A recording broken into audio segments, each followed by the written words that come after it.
So guys, पिछले video में हम कवर कर रहे थे मेटल की केमिकल प्रॉपर्टीज़, और वीडियो थोड़ा लंबा होने की वजह से उसमें केवल हम एक ही रिएक्शन कर पाए थे, और वो रिएक्शन थी हमारी कि मेटल जब ऑक्सीजन से रिएक्शन करते हैं तो प्रोडक्ट में क्या देते हैं। सो आज इस वीडियो में उससे आगे जो हमारी रिएक्शन है वो पढ़ने वाले हैं। सो आज के वीडियो की फर्स्ट जो रिएक्शन है वो है हमारी what happens when metal react with water, यानी जब मेटल वाटर से रिएक्शन करेंगे तो हमें क्या मिलने वाला और उसकी क्या क्या कंडीशन है। सो ये एक्टिविटी दी हुई है, आप ये एक्टिविटी पढ़ लें अच्छे से, मैं आगे का आपको समझाता हूँ।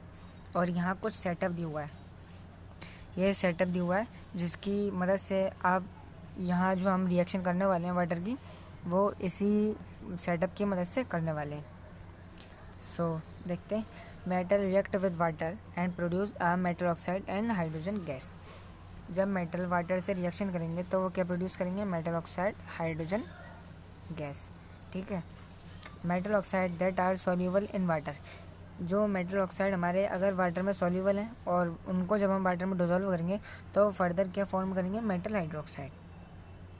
ठीक है। But all metal do not react with water, लेकिन जो हमारे मोस्ट ऑफ द मेटल हैं, यानी कि ज़्यादातर मेटल वो वाटर से रिएक्शन नहीं करते, बहुत ही कम मेटल वाटर से रिएक्शन करते हैं। सो यहाँ उसकी रिएक्शन दी है मेटल प्लस वाटर, यानी metal react with water to form metal oxide and hydrogen gas. और मेटल ऑक्साइड को जब हम फर्दर पानी में डिजोल्व करते हैं तो वो हमें प्रोडक्ट में क्या देता है? Metal hydroxide. आगे देखते हैं। Metal like potassium and sodium react violently. So मैंने आपको पिछले वीडियो में वॉयलेंटली का मतलब बताया था कि वॉयलेंटली क्या होता है। सो वॉयलेंटली ऐसी रिएक्शन होती है जिसमें हमारी बहुत सारी हीट प्रोड्यूस होती है और उसको हम एक्सोथर्मिक रिएक्शन भी बोलते हैं। ठीक है। और जो हमारे सोडियम और पोटेशियम है, यानी कि Na और K, वो किससे रिएक्शन करेंगे? ओनली कोल्ड वाटर, क्योंकि ये बहुत ही ज़्यादा रिएक्टिव होते हैं, इस वजह से ये केवल कोल्ड वाटर से रिएक्शन करेंगे। आपको ये बात ध्यान रखनी है। In case of sodium potassium the reaction is so voluntarily and exothermic, जो कि अभी मैंने आपको बताया था बहुत ज़्यादा एक्सोथर्मिक होती है। दैट इवॉल्व हाइड्रोजन इमिडिएटली, और उसमें से जो हाइड्रोजन निकलती है वो इमिडिएटली जो फायर होती है उसको कैच कर लेती है। ठीक है। यहाँ रिएक्शन दी हुई है। सो मेटल हमारा पोटेशियम, जब हम इसकी वाटर से रिएक्शन करवाएंगे तो ये क्या देगा हमें? मेटल हाइड्रोक्साइड, यानी KOH, पोटेशियम हाइड्रोक्साइड और हाइड्रोजन गैस, और इसके साथ साथ बहुत ही ज़्यादा हीट एनर्जी निकलेगी। ठीक है। दूसरी रिएक्शन थी हमारी सोडियम के साथ, तो सोडियम के साथ भी वही होने वाला है। हमें ये मिलेगा सोडियम हाइड्रोक्साइड और हाइड्रोजन गैस मिलेगी, और बहुत ही ज़्यादा अमाउंट में हीट मिलेगी। The reaction of calcium with water is less violently, लेकिन जो हमारा कैल्शियम से जब हम वाटर की रिएक्शन करवाएंगे तो वो लेस वॉयलेंटली होगी कंपेयर टू सोडियम और potassium. The heat evolve is not sufficient to off the hydrogen to catch fire, और जो इसमें हमारी हीट कम निकलेगी जिसकी वजह से जो हाइड्रोजन है वो आसानी से जो फायर है उसको कैच नहीं कर पाएगा। ठीक है। यहाँ हमारा कैल्शियम, और जब हम इसकी वाटर से रिएक्शन करेंगे तो मिलेगा हमें calcium hydroxide CaOH cold gas, और हाइड्रोजन गैस तो निकलने वाली है हमें। हाँ, आगे देखते हैं। कैल्शियम स्टार्ट फ्लोटिंग, अब कैल्शियम जो है वो वाटर में तैरने लगेगा ऊपर ऊपर, because the bubble of hydrogen gas form stick to the surface of the metal. अब जो हमारे गैस के जो स्टिक हैं, यानी कि वो झाग होते हैं, तो मेटल सरफेस पे फॉर्म हो जाएंगे। ठीक है। Magnesium does not react with cold water, अब जो मैग्नीशियम है वो कोल्ड वाटर से रिएक्शन ही नहीं करेगा। यहाँ हमारा कैल्शियम तो कोल्ड वाटर से रिएक्शन करेगा, लेकिन वो ज़्यादा वॉलेंटली रिएक्शन नहीं होगी। और सोडियम और पोटेशियम रिएक्शन नहीं करेंगे, लेकिन उनकी रिएक्शन बहुत ही ज़्यादा वॉलेंटली होगी। और कैल्शियम करेगा कोल्ड वाटर से, तो उसमें इतनी ज़्यादा हीट नहीं होगी जिसकी वजह से जो रिएक्शन हमारी एक्सोथर्मिक हो। लेकिन हमारा मैग्नीशियम है वो कोल्ड वाटर से रिएक्शन नहीं करेगा, ये रिएक्ट करेगा हॉट वाटर से to form magnesium hydroxide and hydrogen gas. ये रिएक्शन करेगा हॉट वाटर से। आपको ये भी ध्यान रखना है कौन से मेटल कोल्ड वाटर से रिएक्शन करते हैं और कौन से मेटल हॉट वाटर से, और कौन से मेटल हमारे स्टीम से। ये रिएक्टिविटी सीरीज़ है, वो अभी आप आगे पढ़ने वाले हैं तो उसमें मैं आपको दोबारा बता दूंगा, लेकिन फिर भी आपको यहाँ याद रखना है। तो सोडियम, पोटेशियम, कैल्शियम किससे करते हैं? कोल्ड वाटर से। मैग्नीशियम किससे करता है? हॉट वाटर से। It react with hot water to form magnesium hydroxide and hydrogen gas. It also start floating due to the bubble of hydrogen gas stick to its surface.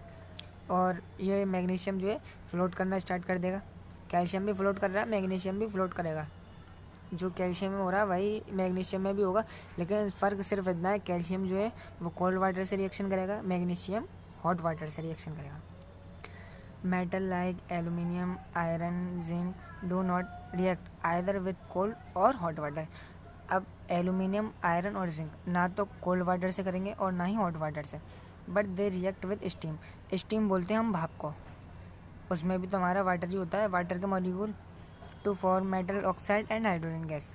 अब aluminium, zinc और iron ये स्टीम से reaction करते हैं, लेकिन ये metal oxide देते हैं। उसमें क्या था? मेटल हाइड्रो ऑक्साइड मिल जाता है हमें, जब वो वाटर से, कोल्ड और हॉट वाटर से रिएक्शन करते थे। लेकिन यहाँ पर हमें मेटल ऑक्साइड मिलेगा और हाइड्रोजन गैस मिलेगी। यह एल्यूमिनियम की रिएक्शन दी हुई है यहाँ पे, एल्यूमिनियम और आयरन की। सो Al react with H2O, so produce Al2O3 aluminium oxide plus hydrogen gas. इधर आयरन की दी हुई है, सो आप आयरन की भी देख लें, Fe3O4 फेरिक ऑक्साइड बोलते हैं इसको, और हाइड्रोजन गैस मिलेगी हमें। ये रिएक्शन जो है बैलेंस दी हुई हैं इसमें, लेकिन आपको एग्ज़ाम में बैलेंस करना होगा रिएक्शन। अगर आप रिएक्शन को बैलेंस नहीं करेंगे तो आपका मार्क्स कट सकते हैं। मेटल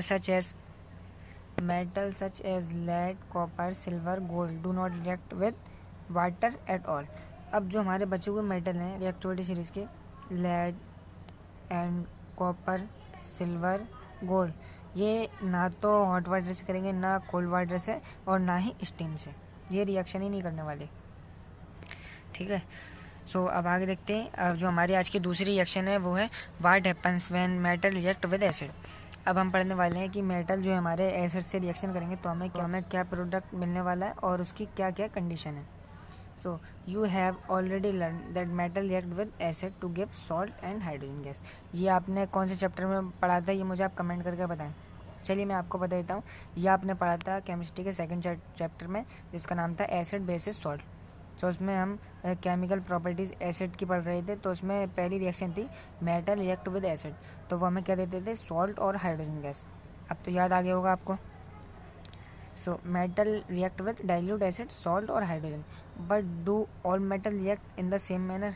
अब वही सवाल आता है कि जो हमारे सभी मेटल हैं वो एक ही मैनर में रिएक्शन करते हैं। So let us find out. अब ये एक्टिविटी दी हुई है, अब ये एक्टिविटी को अच्छे से ध्यान से पढ़ लें। मैं आपको नीचे पढ़ाता हूँ। So write equation for the reaction of magnesium, aluminium, zinc and iron with dilute hydrochloric acid. अब आपको इनकी इक्वेशन राइट करनी है जब हम मैग्नीशियम, एल्यूमिनियम, जिंक और आयरन की रिएक्शन करवाएंगे डाइल्यूट हाइड्रोक्लोरिक एसिड के साथ।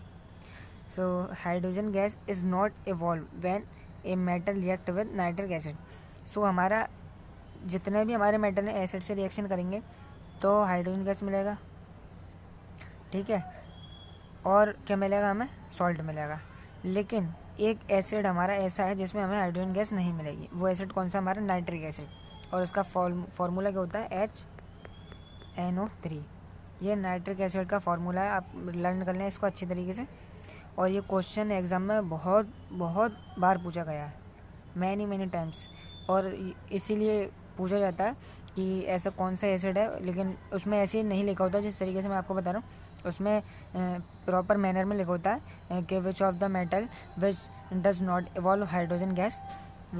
तो कौन सा एसिड है वो हमारा? वो है नाइट्रिक एसिड, ठीक है। It is because HNO3 is a strong oxidising agent.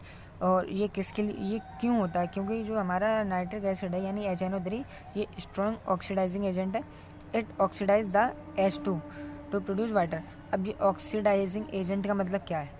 इसके पास ये हमारा बहुत ही स्ट्रॉन्ग ऑक्सीडाइजिंग एजेंट है, यानी इसके पास ऑक्सीजन है, और उधर हमारी हाइड्रोजन गैस मिल रही थी। जब हम रिएक्शन करवा रहे थे मेटल की एसिड के साथ तो हाइड्रोजन गैस मिल रही थी, लेकिन यहाँ पर ये एसिड जो हमारा ये ऑक्सीडाइजिंग है, यानी इसके पास ऑक्सीजन है पहले से, तो ये ऑक्सीजन और यहाँ की हाइड्रोजन गैस ये दोनों फॉर्म करके क्या बना देगा, वाटर। सो बस यही होने वाला है बेसिकली इस रिएक्शन में नाइट्रिक एसिड के साथ। सो आगे देखते हैं। It oxidise the H2 produce to water and itself get reduce to any of the nitrogen oxide, और ये खुद ही रिड्यूस हो जाएगा any of the nitrogen oxide N2O NO NO2। But magnesium and manganese react with very dilute HNO3 to evolve hydrogen gas. अब एक question ये भी बहुत पूछा जाता है बोर्ड में कि जो अभी मैंने आपको बताया नाइट्रिक एसिड उसके साथ अगर मेटल रिएक्शन करते हैं तो H2 गैस नहीं दे पाते, लेकिन हमारे दो मेटल ऐसे हैं जो कि H2 गैस रिलीज़ करते हैं नाइट्रिक एसिड के रिएक्शन के साथ, लेकिन उसकी भी कंडीशन है कि वो बहुत डाइल्यूट नाइट्रिक एसिड होना चाहिए। अब बहुत का मतलब क्या है, उसमें 99% वाटर होना चाहिए और 1% एसिड होना चाहिए, तभी वो हमें हाइड्रोजन गैस दे पाएगा, मैंगनीज और मैग्नीशियम। ठीक है, ये क्वेश्चन भी बोर्ड में बहुत बार पूछा गया है और पूछा जाता है हर बार।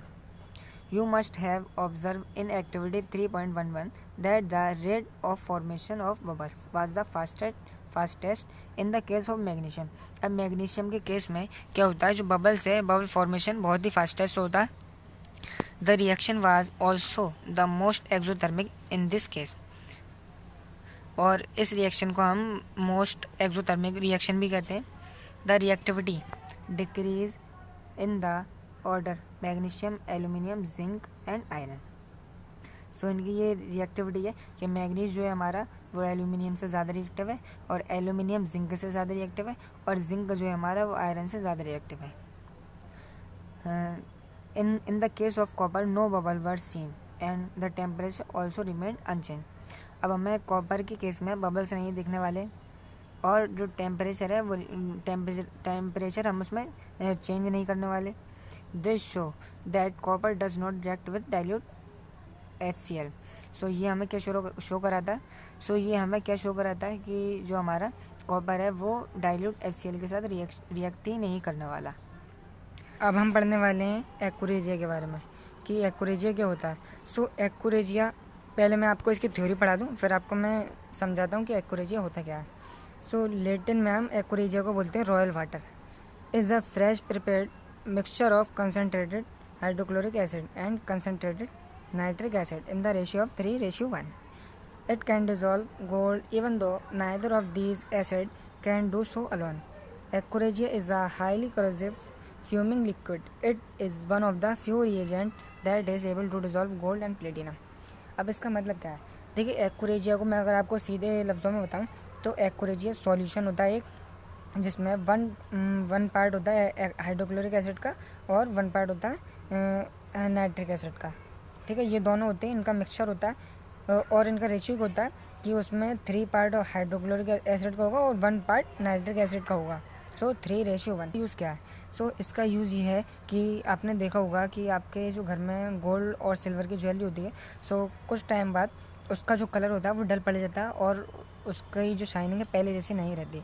हम क्या करते हैं, उस पर दोबारा जो पानी फिरवाते हैं, उसको बोलते हैं कि सोने का पानी।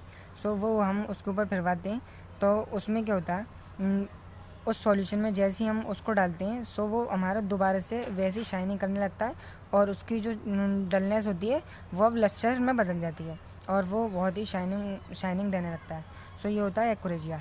एक्यूरेजिया को अगर वैसी बताएं हम आपको तो उसको बोलते हैं सोने का पानी, सोने का पानी। ठीक है, आज की वीडियो में बस इतना ही। अब इससे आगे हम अगली वीडियो में कवर करेंगे। वीडियो पसंद आए तो इसको लाइक करें और चैनल को सब्सक्राइब करना ना भूलें।